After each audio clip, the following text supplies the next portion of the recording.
Okay, so on problem one, we're just supposed to list a domain and range and use interval notation, right? Let me just double check that real quick. Yeah. So it's simply this. Notice the graph goes to the left forever and whatever, right? To positive infinity for y. It never goes below 0. So this graph is always positive except at 0, 0, right? So our domain, or sorry, our y is not this, right? Our range, I should say, is not that.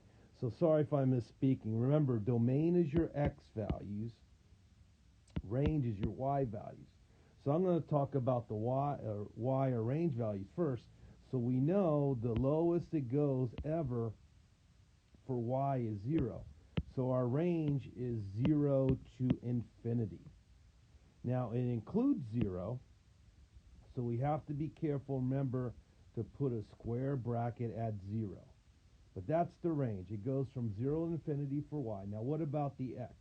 Well, the x goes forever in a negative direction, but notice it ends right here, and that's an open circle right there, so it doesn't include 1. So we know that the domain goes from negative infinity to 1, and I got to make sure both sides have a parentheses, right? Since if that was a solid dot right there, then we would make a square bracket here, but it wasn't.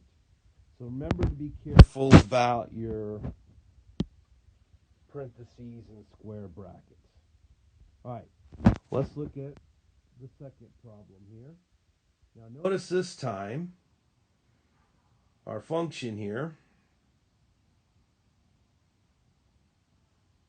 there's a little notice in my way there. Okay, our function here goes forever up and forever down as far as y is concerned, right? It's going up to positive infinity, down to negative infinity. So this is correct for range. Range is going to be from, and remember, you always use parentheses with infinity since there's no end to it, right? So we know that this is correct, negative infinity to infinity. Now, what about the x? Well, the x never goes left, and if we're reading the scale correctly, is that a 1 or negative 1, I should say? So hopefully that's a negative 1 there, although it looks more like a negative 2 maybe. Is that a negative 2 maybe instead? Or is that a negative 2? Well, okay, let's say that's negative 1. Then we know that the x includes the negative 1 point. So we're going to do a square bracket. You did a good job here from negative 1 to positive infinity because it's going forever this way and this way. That means x goes to infinity.